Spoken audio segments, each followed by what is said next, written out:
What is going on, everybody? This is a Real Fans Podcast, episode 14. We got this normal crew here, and Gabe's on his casting couch getting ready after this episode to keep the camera on. This is a family show, okay? He's gonna keep the camera on, and he's gonna put in some work. Gabe on his hashtag new casting couch. This is what he does on Saturdays, so this is like an odd time. I love the new scenery, Gabe. I love. It looks good. It looks good on you. You look comfortable. Thank you. He's gonna be comfortable soon. Your face isn't stuck in front of the camera. You know what I mean? Yeah. Yo, let's get into it. You already know what it is. It's March Madness time. As y'all can see, what I'm rocking today. UConn Nation, baby. They play tonight against Maryland, and we're gonna get that W. But there's a lot of upsets going on, especially, I don't know if you guys saw the games yesterday. I was watching a couple. I was off. Wow, upsets. There's some things that went on. North Carolina lost in the first round. That's crazy. When I stopped watching. We lost in the first round in about 20 years. Yeah, I'm a big Tar Heels fan, and I haven't been watching in the past couple of years because they fucking suck. And yeah, they didn't have any real notable players these last couple years, man. They got to get back in the scouting, bro. Their recruiting team, they got to get back on it. You know what it is? There's a lot of talent are going to these lower tier schools. All the historic guys, all the historic team like programs are just like what the like Duke's not in it. Kentucky, I mean Carolina's not good. Like, you know why Duke and Kentucky weren't in it though? Wasn't it COVID? I don't know. I haven't really been following. COVID. Their last tournament game, they had to pull from the tournament because of COVID regulations. So that's unfortunate for them. But that does give a lot of the other teams a chance to win it all. You know what I mean? Yeah. So it's a good thing to see. The biggest upset of yesterday was Ohio State, wasn't it? Ohio State and Oral Roberts, which I actually watched the full game. And never heard of that college. They came out strong, bro. They came out to a 10-0 lead. Ohio State looked slow that game. You know what I mean? They couldn't really. Honestly, it was slow on both sides in the beginning.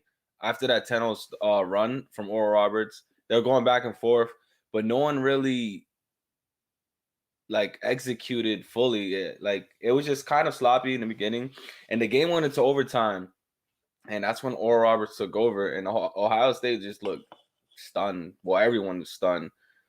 What's it called? That was a 15 over a 2 seed. That was the biggest upset since UMBC beat Virginia. It was about 2-3 years ago. That was the first time 16 beat a 1 seed. So that's crazy. And then they're going to end up getting smoked by Florida next week or tomorrow. When there's always a random team. That's the thing about college sports. There's always like a random team where, you know what I mean? Everybody has a fighter's chance. And especially now with like a lot of the big teams being out. Like you said, there's other, you know, there's like parity. There's like new people, you know, they wouldn't get a chance normally to get in or to get invited. They get a chance to, you know, play with other teams, and you never know what the hell can happen, man. You got to roll the ball and fucking just play. You know what I mean? That's why I always loved college basketball. Like growing up, I never really watched a whole lot of NBA. I was always super big into college basketball because I love that. I love the idea that anything can happen. It's anybody's game, and but then the past few years, like I said, I just stopped watching it. And then the only game I watched yesterday was the North Carolina game, and I caught the end of it, and I was like, fuck this. Yeah, you're already down bad by that point. Yo, but my bracket, everyone's bracket is busted, bro. There's probably like, I saw the stat, like 170 remaining perfect brackets, which is ridiculous. I had a few predictions correct, though, on both ends. So I got Rutgers advancing, playing Houston. I called Syracuse versus West Virginia. I got that going on. Really? I was wrong. I thought Tennessee was going to beat Oregon State. Oregon State won that game. Oklahoma, of course, beat Liberty. Then Loyola, I called them winning because I don't know if you guys remember the last time they were in that tournament. They made a little run, I think, to the Sweet 16 or Elite 8. Loyola from Chicago. Yeah. They're going against the number 1 seed Illinois, which a lot of people have winning the whole tournament, or them making to the Final Four at least. Then, of course, Oral Roberts with the upset. No one called that, man. That's just crazy. Florida over Virginia Tech. That was actually a good game. I don't know if you guys saw that game. That game went into 0-2. 2 clutch threes at the end. I was like, yo, like this is March Madness. Like you said, you never know. Literally like 5 seconds left. We're talking clutch threes, just knocked down to go into OT. And you got Texas Tech, Arkansas next round, Villanova. And this was another upset. North Texas, 13th seed over Purdue. Who saw that coming? That's wild. No one. Yeah, no one. No, North Texas. Like, no, they're going to end up getting smoked by Villanova. So, yeah. And then, of course, Wisconsin destroyed North Carolina. They're going against number 1 seed Baylor. That should be a good game. That's why I was okay with it. I was okay with that because I was like, you know what, fuck it. If we win, I just know we're going to get smoked by fucking Baylor anyway. So it's like, whatever. It's not. I feel like the place to be is like 6-3. Like you can make a run at like 6-3 if you're like in that between that, like if you're in that for sure. I feel like that's like the best spot to be, like Arkansas or like Texas Tech. Like you kind of get like good competition all the way to Elite Eight. Yeah. And then what I was gonna say, this next round coming up, we got my UConn 7 versus Maryland 12 today. If we get this dub, we're most likely going against Alabama, which has been playing surprisingly good this year. They're not really known for their basketball. Yeah, they took Nick Saban's scouting department, put to the fucking basketball. Yeah. People were calling them to make at least the Elite Eight or even Final Four, but I feel like UConn has an edge over this team. They have 2 great players that could potentially make the NBA. Let's see how that goes. Let's see if they're a fluke team. I don't really judge by seed, that number in the corner there. I don't really judge by that. You got to see who's hot coming into the tournament as well. So let's see how both teams play tonight. Well, SEC just showed up. Like SEC and as a whole, just like they usually always like historically suck. It's usually ACC and like, well, what RIP Big Ten, but like Big East, my bad. But yeah, it's true. A lot of Big East teams beast in basketball. Now they're, but yeah, let's see, man. Y'all know UConn's ACC right now. Where are they at now? I believe so. They're in the East. I think they're ACC now. Yeah, they consumed a lot. You said they consumed a lot? They got a lot of teams. I know they got like Louisville. I believe Georgetown. I don't remember. No, they're in the Big East. Oh, Big East is only dissolved. I'm stupid. Big East only dissolved in football. Yeah, that's why I was like, wait. I'm like, no, they're up there in the East. That's what confused me. That's what confused me. Which is weird. Which is that's really weird. I'm like, they moved. I was like, wait, hold on. Nah, man, they're in the Northeast. Yeah, that's weird how they're in 2 conferences. Well, yeah, different sports, but yeah, I know that's crazy. It's hard to keep up with everything going on nowadays. But who do you guys have winning? I know you guys haven't really been keeping up, but your North Carolina's out.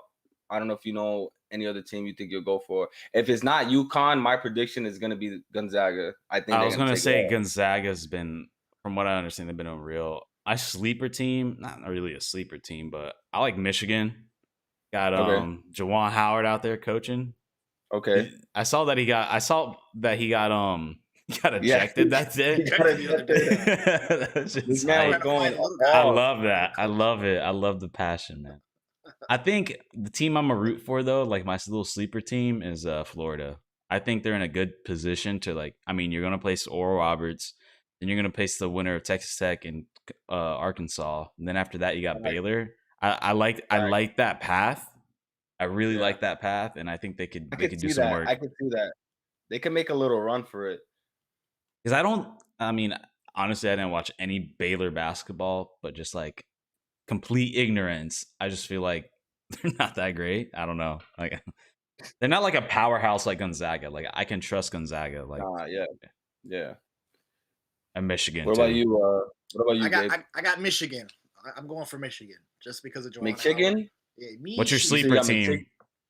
My sleeper team is Oral Roberts. I don't know. They're gonna make a run. They're gonna beat Florida. Damn, you coming right after me. I'm trying to look at the schedule. Florida. I guess Florida usually has a pretty good basketball team. I'll sleep on Florida too. Let's go Florida. Ooh. That seventh seed is a good spot to be. Yeah, they're not in a bad spot with that path. Yeah, if they get by Oral Roberts, who just did them a favor in beating Ohio State, that could be a good. Every year it happens, man. Honestly, listen, Oral Roberts. 2 things about Oral Roberts people don't know. 1, they have the highest. One of their players is the highest scoring in all of D1 basketball. He has the highest scoring average, and 2, they have the best free throw percentage out of every school in that tournament. A lot of people know that. So they're a pretty decent team. Who do they play though? Like that's the thing. Like I don't, bro. Like what conference even that? Where are they even at? Yeah, like where? I was gonna say I can't even put on a map. Where's they're in Texas? So Oral Roberts is actually in Texas. It's in Texas. Yeah. I mean, like who? It's like FIU. Like who the fuck are they playing? Like it's like. Like that's why I'm like, all right, yeah, you're scoring the most points, you got the highest, but like, who the fuck are you playing? Like, all I'm saying, man, they got something going, and they beat Ohio State. So let's see. I was telling Julie about like a couple years ago, 2018, when was it UMBC beat? It's in Oklahoma. It's in Tulsa, Oklahoma. Wait, whoa, I was wrong on that. They're in Oklahoma. Yes. There's no way, bro. I thought they were in Texas. They have 4,000 students. Get out of here. They're in Oklahoma? Yeah. Yeah, Tulsa, Oklahoma. Damn. My bad. I was not talking about this basically, we don't know where they are. It's a private Angelical University. Yo. All right, whatever. I'll take that. Oh, they're in Oklahoma. I was just curious. I've never heard of that school at all, and they're probably. I've never heard of them either. I swear, yesterday I heard one of the broadcasters say they were in Texas. He probably did think that, and it's just like they probably thought they were in Texas too. All right, you guys got your picks. Who's your sleeper team, Jojo? My sleeper team? Yeah. Well, I guess UConn's kind of a sleeper team. Yeah, I guess. Yeah. My sleeper team is Syracuse. They played very well last night.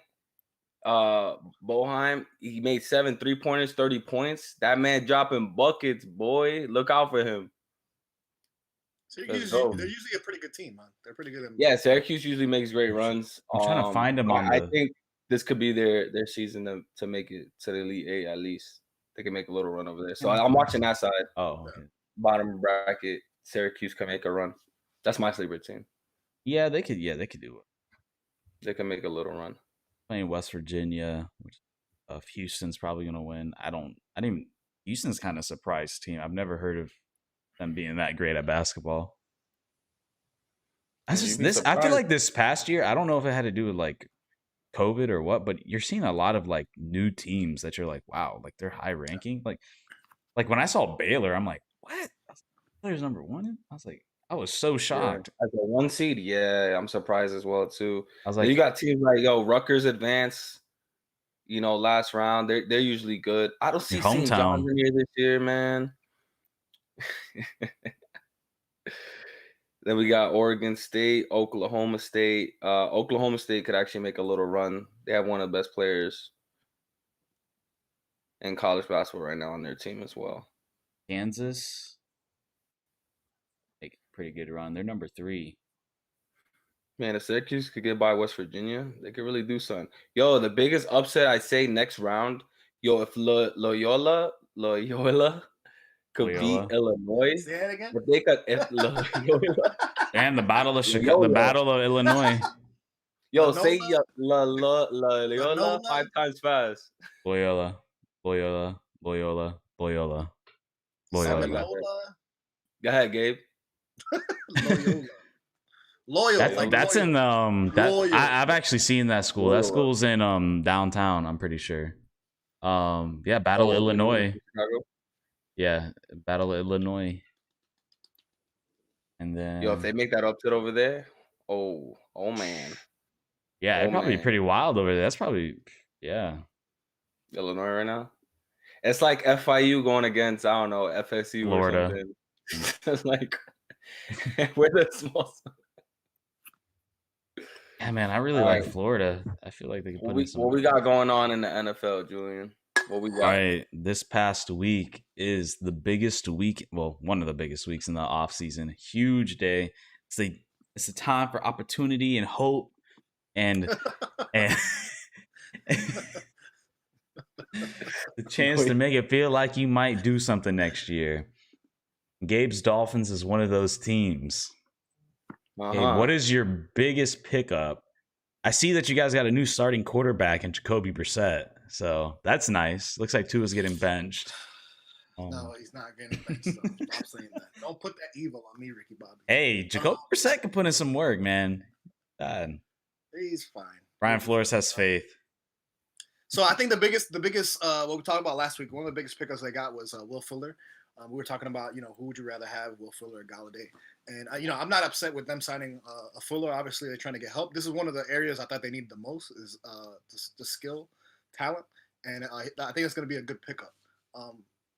And also one of the biggest signings as well was their center, Matt Skura. So those were like the two biggest ones.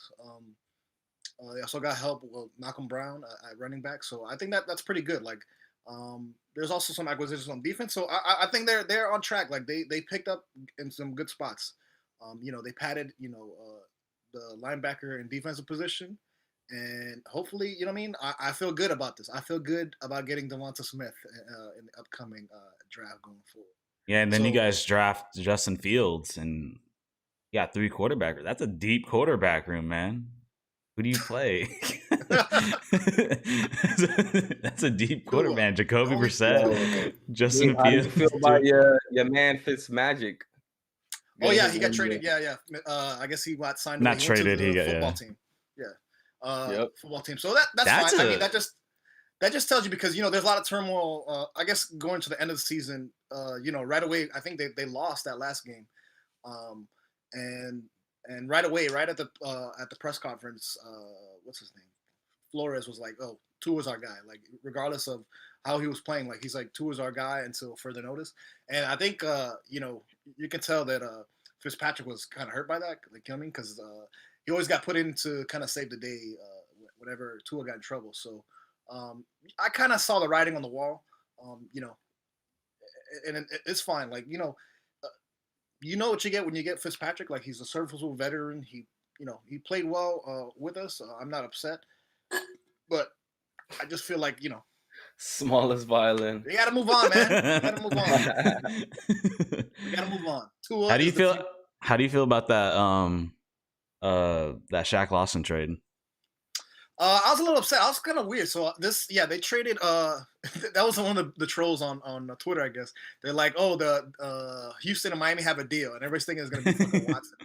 And it was for Lawson, and I think what was it, 6th round pick or something? All right, so Bernardrick McKinney acquired in trade, 7th round pick in exchange for Shaq Lawson and a 6th round pick. Which I think is not a bad. I don't think that's a bad. I'll take that. Lawson was good though. Lawson was a good. So I'm kind of like now. Yeah, but McKinney's on the up. McKinney's on the up, and I really think he's going to be a good player. Like I like that trade. That's just setting the expectation higher for me, because I didn't really hear too much about McKinney. I got to look at his stats and see what people say about him, whatever. But I did like Lawson. I think Lawson was, he was a big player. He had a lot of good plays on the line. So, like, that just raised the expectation for this new guy. I hope he does well, like, because I feel like Lawson was a good player, like a good little player to have. So, you guys re-signed Anke too. So, I mean, we'll see. I was a little bit shocked because I don't know who's the new guy coming in, but I mean, we'll see going forward coming in. Yeah. Me and Gabe pre-show, he refuses to believe in the trade back philosophy. If I was a Dolphins man, I'll trade back. I'm telling you, dude. You're gonna get the same guy. You're gonna get the same guy you trade, because Carolina's coming up. They're grabbing somebody. Like, you guys are gonna get in a bidding war between Carolina and some other team to take 3, because somebody's gonna want Trey Lance or Justin Fields, because the Jets are taking Zach Wilson. So somebody's coming up, and they're gonna get in a bidding war. And I guarantee you, Brian Flores and who's your GM again? I can't remember. Isn't that the new lady? I don't know. But they're going to get a deal that you just can't refuse, and then you're still going to get your same player. Like, you're still, like, because I believe 4 quarterbacks going in the top 6, which is going to be unreal. But I really believe that. Then you got Kyle Pitts. Like, I think Philly's going to take him. And then you got your pick of the litter, all 3. And, like, maybe somebody might take one of them, but I'll trade back, man. Get that pick next year. Get another one next year, man.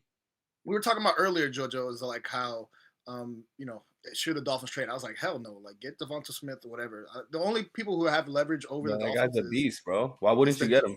Because you can still get him. That's my argument, is that you're still going to get him. You can trade. Yeah, he wants to pick up. Because I think trade down and get not far, like more. because I actually have the draft order, and my thing is because 6, 7, and 8 are interesting because you have Philadelphia, Detroit, and Carolina. I think Philly's going to take Kyle Pitts. Like I really believe that. 7 and 8 is where it gets weird. I think Carolina's for sure taking a quarterback, no matter what. They're taking a quarterback, and I think they're going to move up. Detroit, I'm not sure. Detroit will probably take a receiver because they just lost Kenny Galladay and then Marvin Jones. But still, right there, you lose one receiver. There's 3 top 10 receivers. So, and if they take Devontae Smith, you still got Ja'Marr Chase. If they take Ja'Marr Chase, you still got Devontae Smith and Waddle. And you got 3. You're getting one of those guys, and they're all great. I mean, personally, I like Ja'Marr Chase, but I mean that's kind of nitpicking. But my order is Ja'Marr Chase, Waddle, and then Devontae Smith. Like, I like Smith over Chase. Not Chase. Chase is bad, but I'd rather have Smith. You know what I mean? He's a Heisman winner, speedy guy. And my thought process is just like somebody's moving up. And then Penei Sewell's going to. Cincinnati's taking that old lineman. Like 100%. There's no way that they need to protect. There's no way that they're because Burrow's going to be walking out on his fucking peg leg next September, or whenever he comes back. Yeah. So he needs the help. So it just looks like you guys are going to get put in a bidding war, and I think you can't. There's somebody's going to make an offer you can't refuse, and you're going to get like a first round pick next year, and you're still going to get the same guy. If anybody's going to have, like I said, anybody can have leverage, it's going to be the Jets. The Jets have leverage over. They can take. They do too. Even if they want Smith, they can take Smith and just say, hold him like for ransom. Be like, okay, they're not doing that. They're taking Zach Wilson. I think it's at the point where they're done with Sam Darnold. They're grabbing Zach Wilson, and Zach Wilson's like stock has been rising like crazy. They're taking him. There's no way that they don't. And the reason why to really look out for Carolina is Carolina has been really in the Deshaun Watson and Russell Wilson like trade thing, and they've done nothing so far in the free agent market. So like they're eyeing somebody. I don't know if it's Justin Fields or if it's Trey Lance, but I don't think they're getting Zach Wilson unless they can fucking offer the house to New York. But we'll see. As for the next, I was gonna say that it. That is. I was gonna say obviously. Oh, okay. You want me to talk about the Jags? Yeah. Okay. You guys got some people. You signed a bunch of people. So yeah. So the Jags had the most cap space in the league coming into free agency. So Urban Meyer and Trent Baalke, they kind of came in with like a new philosophy. So day one sucked. We signed 2 people, 3 people, and I was like, "What the fuck? I haven't even heard of half these guys." Or like, I heard of one of them. I heard the guy from Roy Robertson Harris from Chicago. He was pretty good.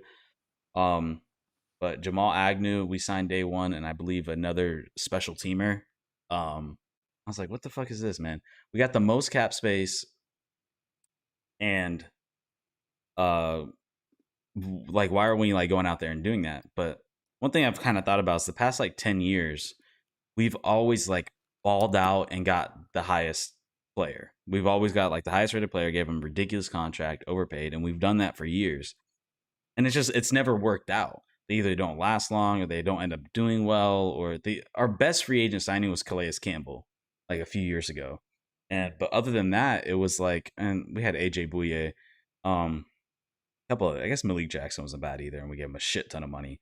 But it was like, I kind of like this new philosophy that, you know what, we need to build this team, because day 2 they came out swinging. They got really deep. They got some quality starters. Our biggest signing is Shaquille Griffin from Seattle.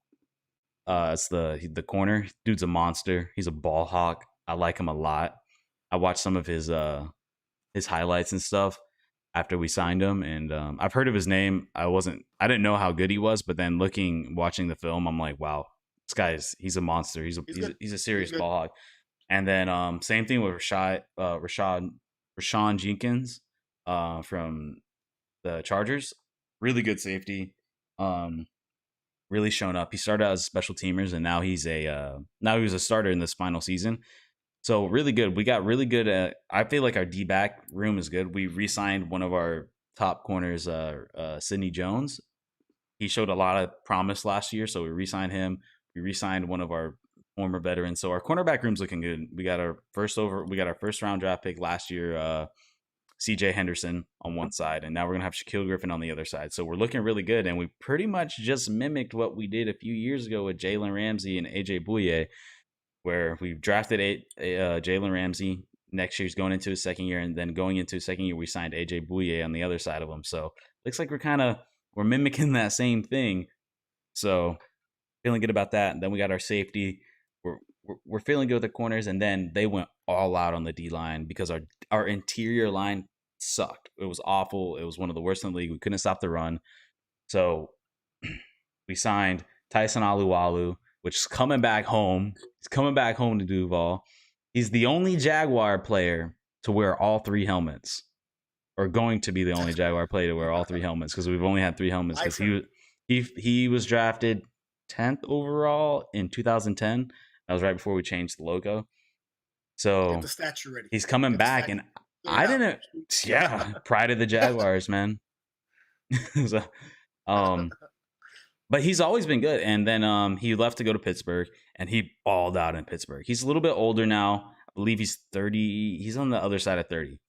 And but apparently he had like a PFF grade of like 88.6, some high 80s, somewhere around there. And he was like a monster at stopping the run. I didn't watch a whole lot of Steelers football.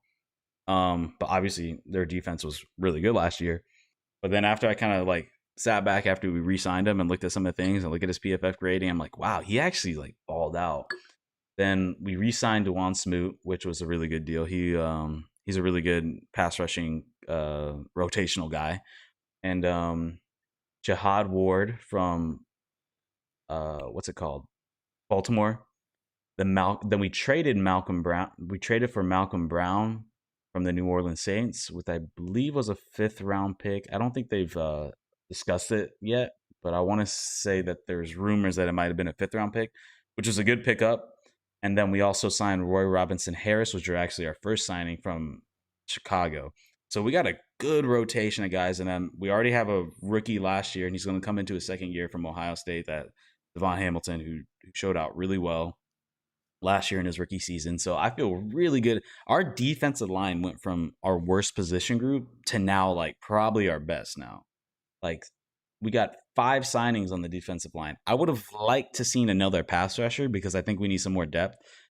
Jihad Ward is kind of one, but I want like a serious OLB to be opposite of Josh Allen and K'Lavon Chaisson, but we'll probably address that in the draft. We'll see.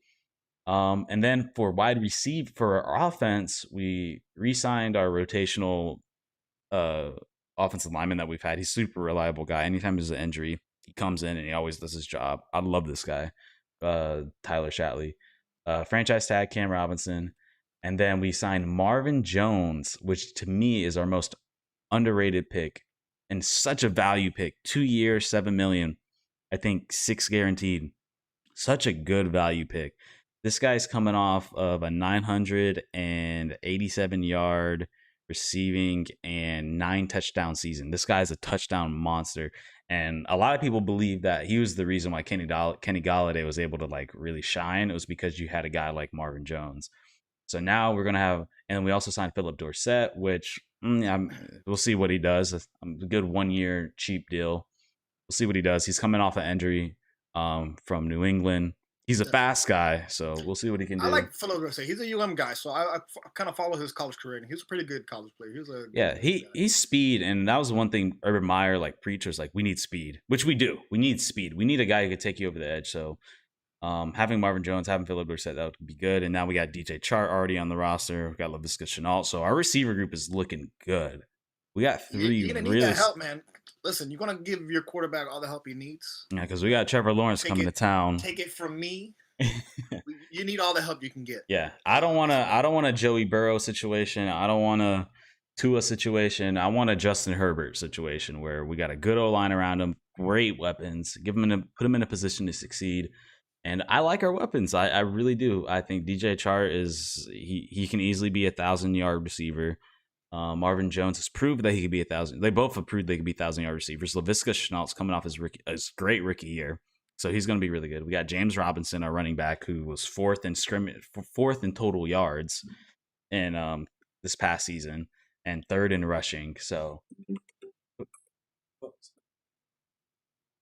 my bad. We re-signed Carlos Hyde, so there's that Urban Meyer Ohio State connection.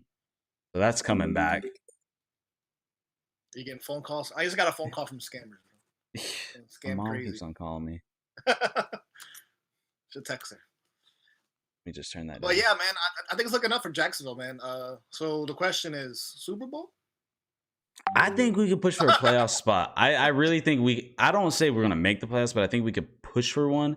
Oh, also underrated signing too, Jamal Agnew. We took 2 guys from Detroit.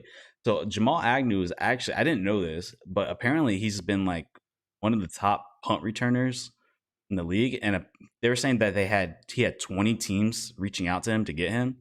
And he's been really good. So we signed him to a 3-year deal up to $21 million. We'll see if he lives up to that. So yeah, I'm glad to have a good punt returner. Yeah. So I think it's looking up, man. I feel good. I think we draft well. I think I like this philosophy of like, let's just get some great value guys. Get some guys with ton of value, ton of upside, younger guys, and just fill holes because we're 1-15. There's no need for us to throw money at fucking Kenny Golladay. It's like we need to get some good rotational guys that can come in, change up on the D line and like just kind of start and like kind of be bridges so as we can draft and like play well. So I like this new philosophy that we did, and we made a lot of signings. But speaking of somebody who made a lot of signings was the New England Patriots. They went all out, and they had the second most cap space. And I almost wish we did what they did, but they actually took 2 players that I would have liked to have was tight end Hunter Henry and Jonnu Smith. Yeah. The 2 top free agent tight ends, they took both of them because that's the one hole that Jacksonville that's the one huge glaring hole Jacksonville needs is a tight end. We literally don't have a tight end. We re-signed our one guy, but he's a good number 2. We have literally no tight end. So I hope we address it in the draft with that guy from Penn State in like the second round, Pat Freiermuth. So, but going back to, hold up, let me just adjust it. JoJo had to leave. He had to go to work. So me and Gabe are going to finish this out right here. Let me readjust this. But Gabe, talk about what are your thoughts on what New England did? This is super uncharacteristic of Bill Belichick. He never spends money. So yeah, usually he gets rid of his players before they hit their prime. So he's done that to a bunch of people. He did that, it was huge signing, like to get 2 of the top tight ends, and I think they signed them the same day. Like the news came out together, so I think they signed them around the same time. Is pretty huge. There's a lot of jokes about Hunter Henry. There's a joke about who's going to be Bill Belichick going to Hunter Henry and Jonnu Smith and saying who wants to be Gronk and who wants to be Aaron Hernandez or some shit. Yeah. They're going to go like old Patriots, 2 tight ends on either side. But they had to make huge moves because, obviously they got left behind. Obviously, Tom Brady, champion again. He's the GOAT. He's the greatest of all time. I hate his guts. But he won, man. He won. So the Patriots didn't have an answer for, the Dolphins got better, the Bills got better, and the Patriots obviously had to go down for those two teams to get better and improve and make that playoff run. So huge signings. I mean, they picked up Aguilar. Aguilar, he's a veteran. I don't think I think he's a little bit past his prime, but I mean he's a good veteran. They got Bourne, who's coming from San Francisco. I kind of like that signing. 3 years, $22 million. So they had to make moves because their offense sucked. I mean, it just sucked. I want to see what they're gonna do with the running back because they always do like running back by committee. They always go like 3. Who they have? Who's the guy from Broward? He's a South Florida guy. White, right? Oh yeah, Devin White. No, Devin White. I know who you're talking about. Yeah, I know. Whatever. He's a South Florida guy. I think he's from Broward. But they have White. Who's the other guy? They have the White. What's the White running back? Man, let me pull this up because I'm yeah, I got it. New England. But they always do. They always go, running back by committee. So whoever's having a good day that day, you know, is usually the guy who gets most of the yards. Like so, Bill Belichick does that. Like he'll never put in. You have that one consistent guy. It's just whoever's going today. You having a good day, the ball's going to you. Let me see running backs. Damian Harris, Sony Michel. Oh, they must have got rid of everybody. Yeah, they got rid of the running backs. Then. Yeah, they got rid of all of them, and they're brand new guys. Yeah. So we'll see. I want to see how that turns out. But I mean, they still have pretty good guys. N'Keal Harry, it's kind of a young guy. I think he's going in his third year. Is a pretty good guy. Still got Edelman, Aguilar, and Bourne. So we'll see what they can. But they had to make moves. They had to make moves because that division got better and they were not better. Oh yeah, they went, man. It's honestly impressive. It's crazy. So you re-sign Cam, has a base value of $5 million, but then has a ton of incentives to get him up to 13.6. Like you said, Nelson Aguilar, which we'll see what he can do. Was it this year that he had a down year?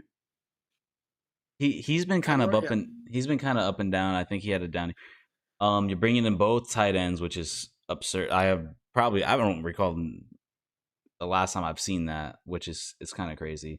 I think getting Vegas first off blew up their entire offensive line. I believe they got rid of 4 starting offensive linemen, so they're gonna have to solidify the trenches, especially after getting rid of Tooney. Tooney went to. Where did he go? Oh, the Chiefs, which I don't know how the hell they fucking pulled off. I don't know how the Chiefs were able to get him. I heard they restructured Patrick Mahomes. They also restructured Travis Kelce. So the one thing with Patrick Mahomes, he's still getting the $500 million. Yeah. I think what it is just one of those where it's like, look, at some point in your career, by the end of it, you're going to get $500 million. I think that's the way they're structured. He's like, anytime we're in the moment, we need to do something to do. But just trust me, by the end of it, you're going to get it. It's just, it's not going to be a standard just like payment. But getting back Kyle Van Noy, RIP to the former Dolphins legend. Dolphins lost him. The Dolphins Hall of Famer. They look good, man. I tell you what. People trash Bill Belichick, and I kind of had to. I was a big Tom Brady guy, but I will say any other coach, that team would have been 4-12, but he made that team 7-9. That team sucked, and that team still managed to be 7-9. And now you're getting back some of your players from the people who opted out from COVID, because they got hit hard with that. From a lot of players opted out. I think Hightower and a couple other guys opted out. So you're bringing all those guys back, and then you're bringing all these dudes. I tell you, I don't blame Cam Newton for taking that deal. That's the big question mark, though. Will Cam Newton come back? Yeah. And will he play well? The biggest hole I see on their team that they're going to need, I want to see if they draft, is a quarterback. Because Cam Newton, while I like Cam Newton, he's not getting better. I will say last year he truly had nobody. He really had nobody. And I think Bill knew that. He's like, look, Cam knew it. Obviously he knew it, but Bill knew that team sucked last year. He knew they did. They were awful. They came out swinging pretty hot in the beginning of the season, but they knew that team sucked and they needed a complete revamp. And I think Cam Newton, this is a make or break year. I don't think last year was so much of it because he really didn't have anybody. And then again, it's who are the Patriots going to get? Andy Dalton and trade for Garoppolo? I think say keep your pick. No, they're not going to trade for Garoppolo. You can't trade Garoppolo away and then try to get him back. Are you crazy? Yeah, I mean, you think he wants to go back to fucking? I mean, it ain't up to him, but I mean, maybe they draft Mac Jones from Alabama at 15. And leave Cam as a bridge guy, but I mean we'll see. I mean Cam, he has been injury plagued. also to that last season, I mean, Cam was out for like what 3 weeks with the COVID protocols and stuff like that. So, and they still went like that. It was impressive they went 7-9. So props to Bill Belichick for that. But now that they're bringing in some serious weapons, you're getting 2 crazy tight ends. So you're going to have the whole Aaron Hernandez Gronk situation again. Edelman hopefully can come back healthy. Nelson Aguilar, let's see if he can bounce back and have a good season. Kendrick Bourne, I don't know much about this guy. Bourne, I liked him. I think he was okay. He was okay in San Francisco. Yeah, I don't know much about him, so we'll see. The defensive line, I wouldn't mind having him. Yeah, the defensive line fucking stepped up, man. They're going to be going after the passer, man. With Kyle Van Noy and Matt Judon, like, it's going to be wild. It's going to be good. So yeah, I mean, I'm pumped to see what the Patriots do. I'm kind of scared because I don't want another Patriots be good again. But they're another team, and I think they can really be a playoff team. And I tell you what, the AFC East is getting competitive, man. Because I think you can arguably say the Dolphins got better. The Bills have been about the same. They might get better with experience. And then the Patriots are coming back.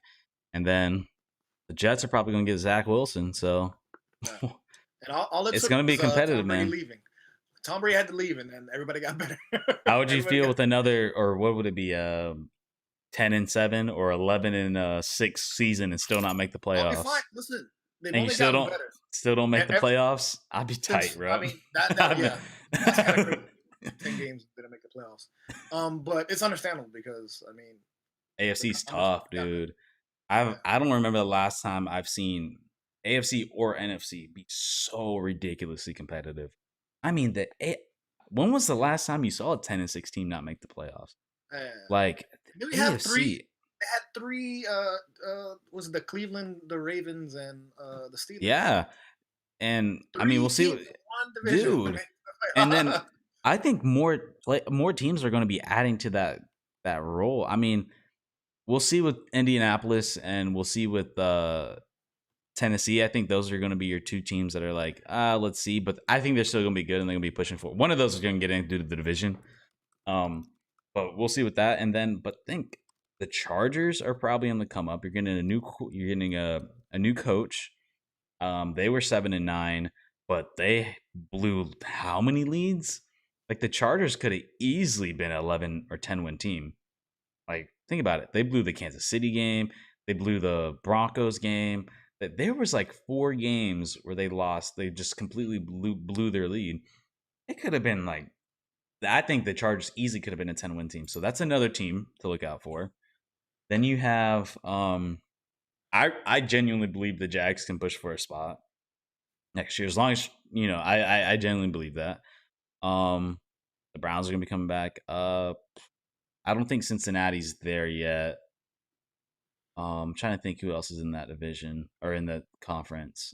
I'm looking at something online. I don't know if this is true or not, but because I don't see the Jags. I think that maybe the Jags are the late game.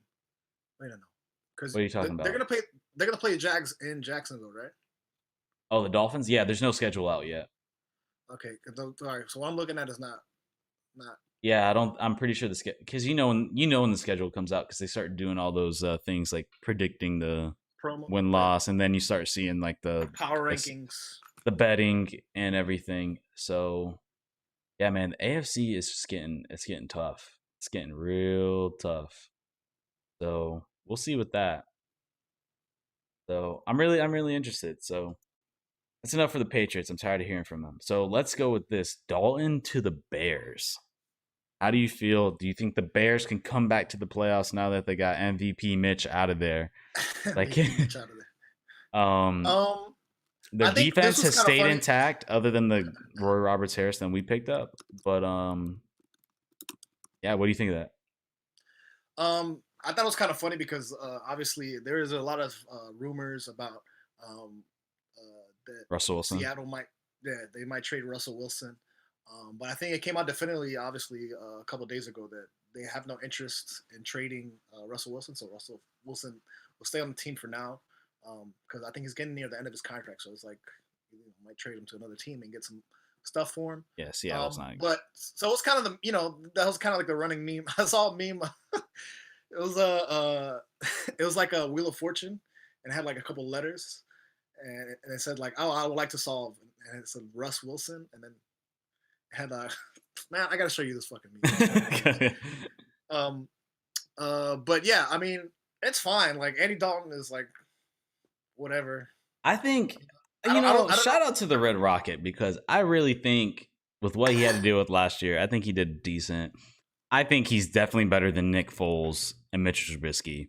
And if they were able to make it the playoffs with those guys, I mean, think about it. They're pretty much staying intact, other than Roy Robert Harris that they're losing on the defense. Like, they're going to be good. Their running back kind of showed up towards the end of the year.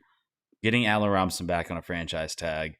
If you can add some weapons in the draft, I think Bears can be in that running. The NFC is not as competitive as the AFC.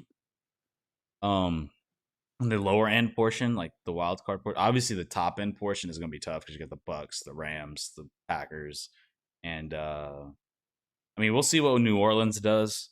That's kind of a question mark there with Jameis Winston being re-signed, and as well as Taysom Hill getting a ridiculous contract that means absolutely nothing. He got like 4 years, $140 million, all 4 years voidable. I was like, yeah, it's like that's crazy. It's such a. I've never even heard of these voidable contracts. Like Tom Brady got an extension, 4-year extension with a voidable. I've never heard of that. Like, one of my friends complained that like, what's the point of that salary cap if they can just make these voidable years? Like, you can just make invisible money. Like, you can just make because you don't have to worry about people being signed. I mean, the thing though is like how many players will sign on to that. So that's like the one thing. It's like how many players, because a lot of players, they want long-term deals, they want to be set up. Like, not everybody wants to be like bouncing back and forth. So that's I think the one thing that will keep it away from it. But yeah, man, I think the Bears I think they'll be in the same position. I don't think they might get a little better. They're going to get a little bit more consistency, because Andy Dalton will bring you consistency, but I don't think they're going to be like I think they'll make the playoffs, but I don't think they're going to be pushing for like Super Bowl. They really need an upper echelon quarterback to. Dude, you got Matt Stafford, you got Tom Brady still in there, Aaron Rodgers.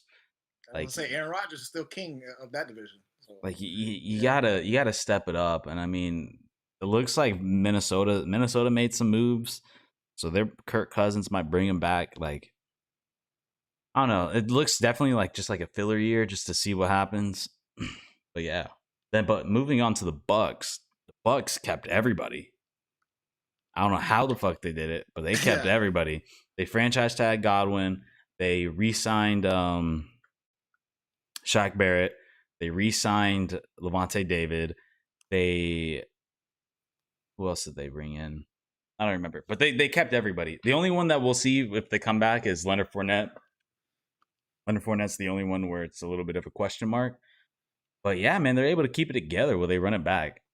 Yes, I think so. I think they'll be able to run it back because, I mean, they still got a squad, man. They got listen, Mike Evans, Antonio Brown, Chris Godwin. Well, Antonio Brown's a free agent right now.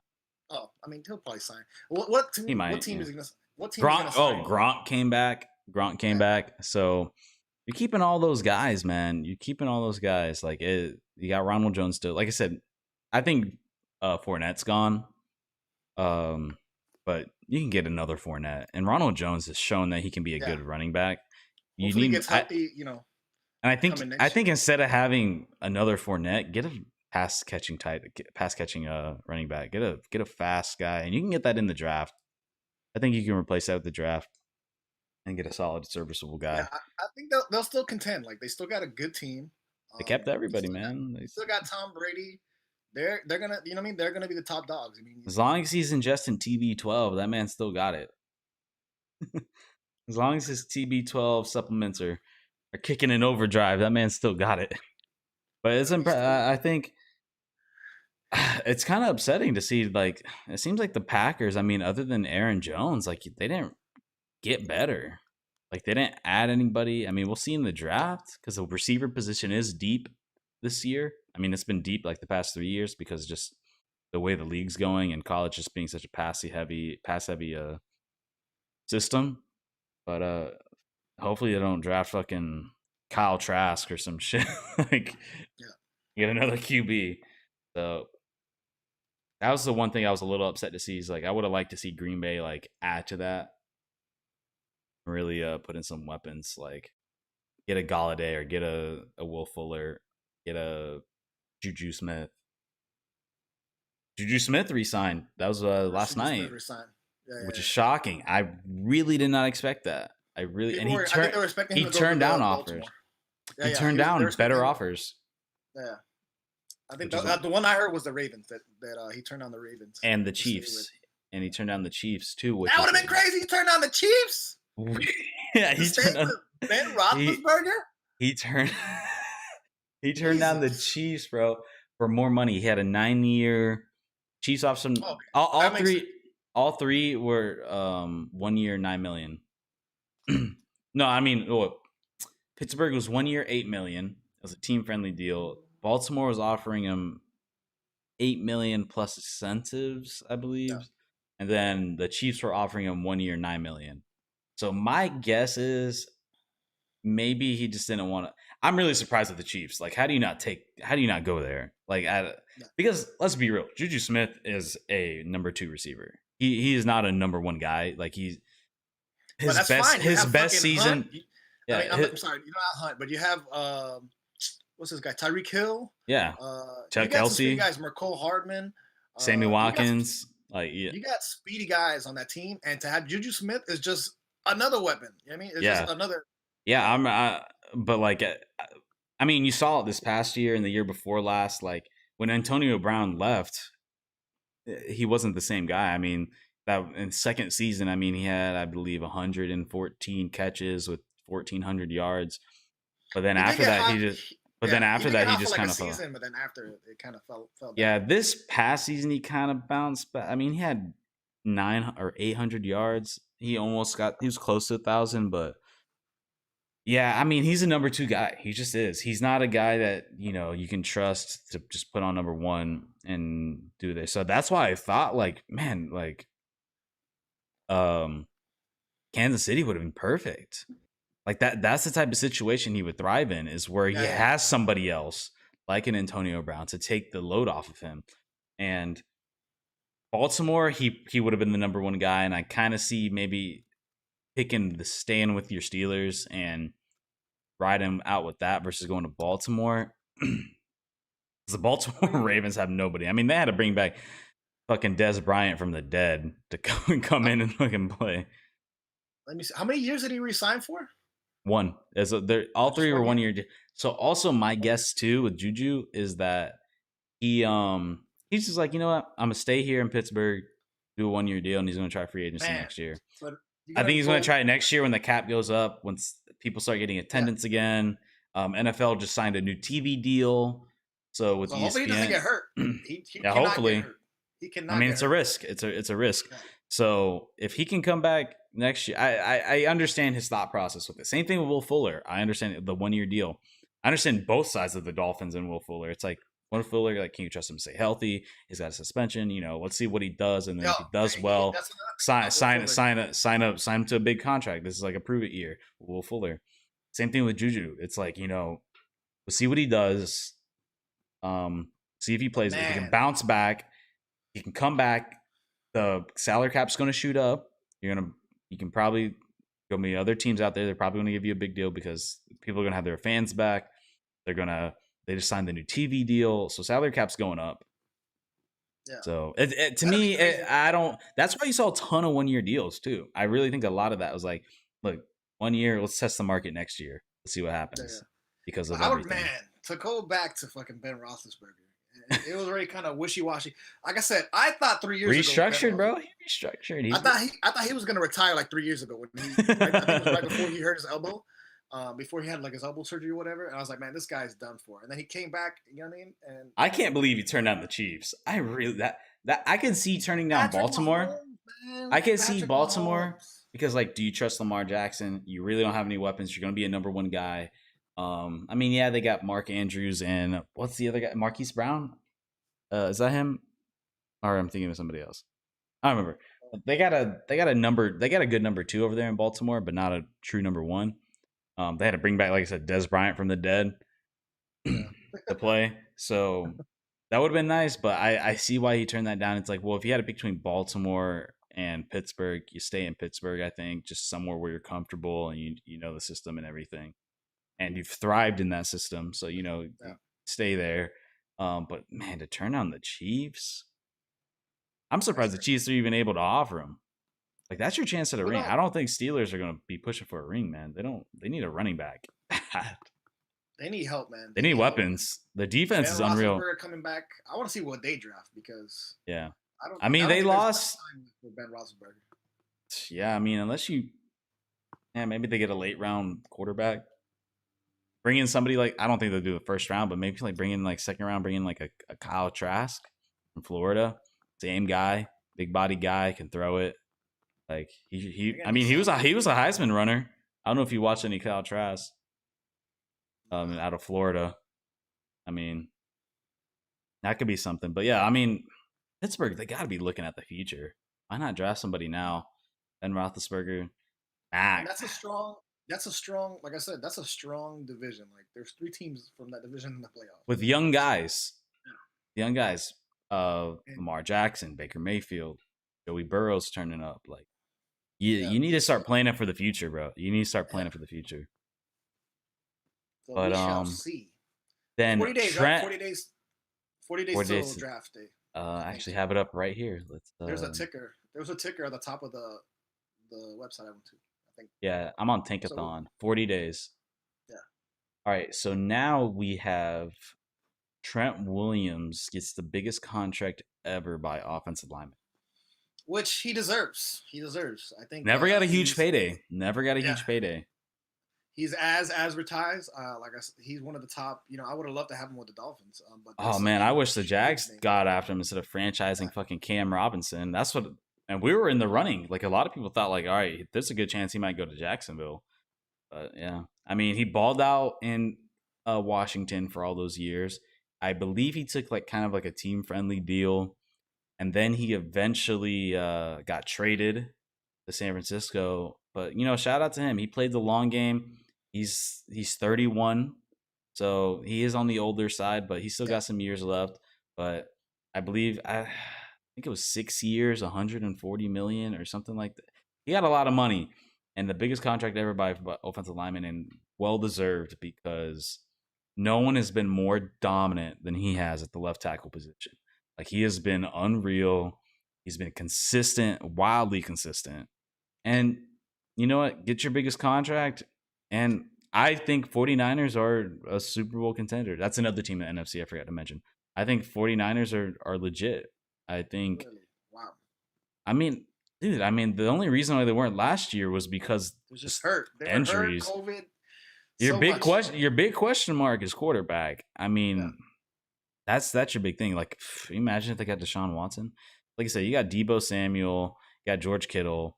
Your defense is still stacked. You're getting Nick Bosa back. You're getting all your D linemen signed up. Like, you're going to be good.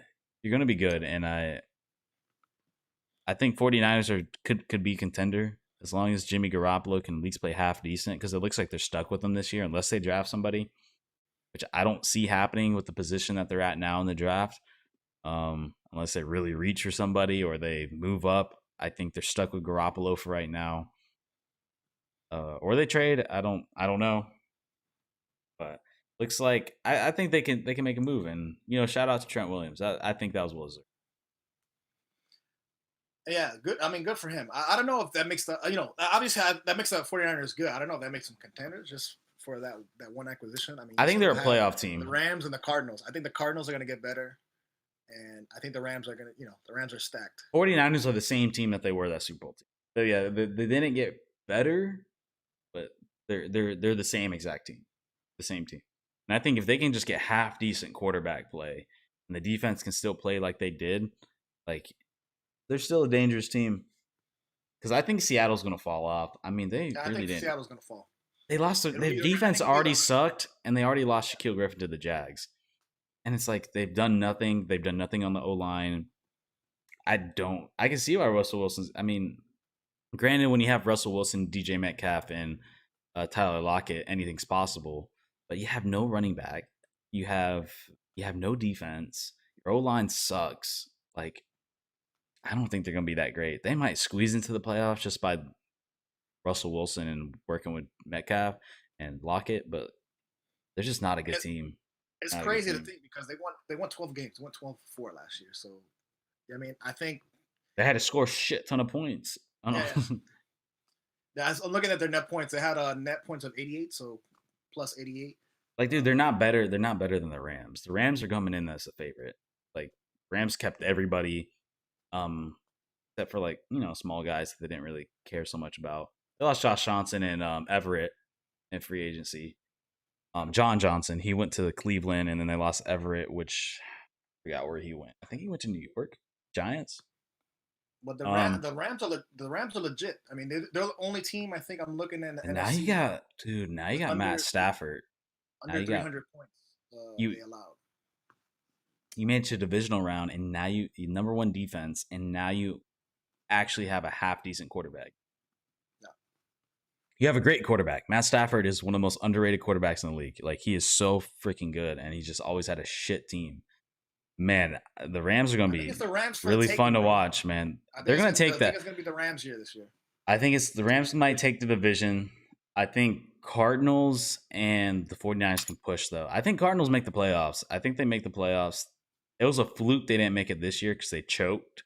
I mean, they choked to fucking the Rams' backup quarterback. That's all they needed to do was beat them, and they lost.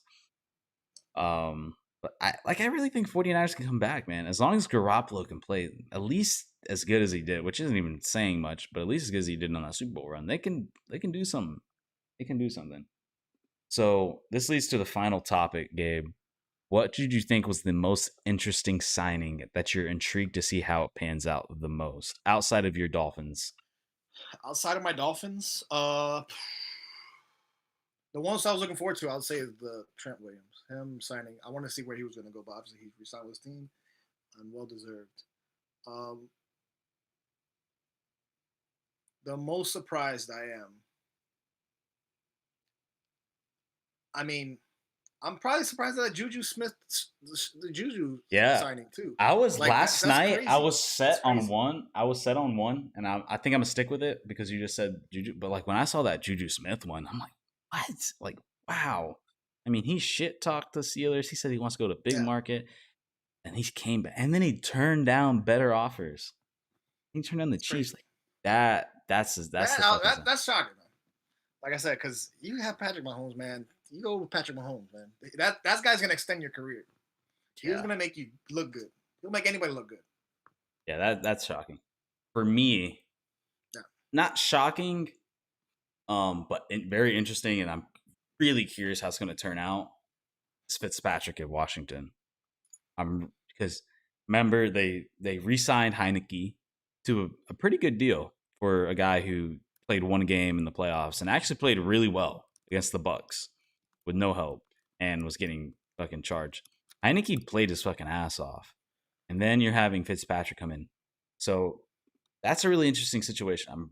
I'm really curious to see how that pans out because a part of me doesn't feel like they're drafting a quarterback due to the precision because they won the division. So they're like, even though it's sad because they were 7-9 and they are picking at 19. But that's a situation. Yeah, you're not any market to get a quarterback, so that's a situation where I'm really curious to see like who starts. Is Fitzpatrick actually going to get like a chance? Is Heineke going to be a backup? A part of me feels like you know what you're getting with Fitzpatrick. Fitzpatrick's going to be a reliable backup in case Heineke sucks. But I think their goal going into this, by how well he played in the playoffs against the Bucs, is that Heineke's going to play. So I'm curious to see how well he does. And then you have Fitzpatrick as your reassurance. Yeah, I was gonna say I'm looking at the roster. They have Fitzpatrick here at number 1. I mean, we'll see what happens come season time. Yeah, I think Heineke. I think they're gonna. I mean, I think we'll see training camp. If Heineke doesn't do shit in training camp, then probably. But if I think they're gonna give him a shot, they're gonna let him because I think he proved himself last year. You're not really in any position to like grab anybody, so give him a shot because honestly, Washington. they could. Their record is like, don't believe the record. 7-9. They're a better team than 7-9. That defense is up and coming, and it's going to be unreal. With Chase Young is a fucking monster, dude. That guy's a freak, dude. Yeah. And then like I said, they had Alex Smith, which isn't nothing crazy, but he's a reliable check down quarterback, and they went 5-1 with him in the starting lineup. 5-1. So I see they picked up. McLaurin had a good year. He had a pretty productive year, so he's going to be the top guy there. But they picked up Curtis Samuel. I think he was. Yeah, you got another weapon. Maybe you get another guy. Cam Sims is another guy they got. So we'll see. I mean, that'll be interesting. I mean, we'll see. Like, I'm not a huge Washington fan, so we'll see come the season. Yeah, I'm just intrigued in it. I'm just interested. I'm interested to see how Heineke plays, if he's going to come out, and then if not, you're going to have Fitzpatrick coming in there doing what he does. I'm not gonna. I think they're definitely the favorites in the NFC East. So you really see? I don't. Like I said, I hate that division. Well, the Eagles are gonna suck. The Giants, Giants picked up Galladay. We'll see with Daniel Jones. Daniel Jones, he's like not horrible, but he's like middle of the road kind of guy. I mean, we'll see. Kind of bad, but now he's kind of good. It's weird. He's very in the middle. He's average. He's like an up and down kind of, but his bad is not like super bad, but his great is not super great. So, we'll see once he actually gets some weapons. Like you said, you got Galladay, and we'll see what happens. And if the New York defense, they lost Tomlinson, but they retained Leonard Williams, and they re-signed him. So they tagged him, which I talked about the last episode. But now they extended him like a 4-year deal, which is very upsetting because I would love to see him come next year in the free agency and go after him. But they extended him. So, I mean, the only thing you might have to compete against is Cowboys, because you're getting Dak back. Cowboys fucking suck. That team sucks, dude. The receivers aren't bad. You got Mari Cooper, got CeeDee Lamb, who played pretty well, but the defense is god fucking awful. Defense is awful. You got Zeke. We'll see what Zeke can do. See if he can bounce back this year. I don't know. I was gonna say, I don't want to talk about too much. Like I said, the hype I'm hearing is just Washington is better than they're expected to be. So we'll see. But that division, I'm not. It's trash. It's boo-boo division. That's not gonna be on my to-watch list come schedule time or whatever. I'm not gonna be. I just want to see that quarterback competition. That's my one. And I will. I'll throw in another one. Just like, it's not my top, but like I'll throw in another one that I think is Carson Wentz. I really want to see what Carson Wentz does in New England. I mean, not New England. Imagine. No, in Indianapolis. That's going to be a intriguing thing, especially being an interdivision rival. Yeah, we'll see, man. We will see. Is that a good way to end it? Yeah, that's a good way. That was our final topic, man. All right, so Real Fans Podcast. Appreciate y'all downloading, listening, subscribing. YouTube, Facebook, Instagram, MySpace, Twitter, all the things. Twitter, Napster, Flick Real Chat, Fans Podcast. OnlyFans. Y'all coming in, checking us out, hanging out with us. We'll talk about a little sports. Maybe next time we come back, we'll talk more a little Heat. We'll talk some NHL because that's heating up. Panthers #1 right now, as we speak. Definitely come back with updates on March Madness. So thank y'all for coming.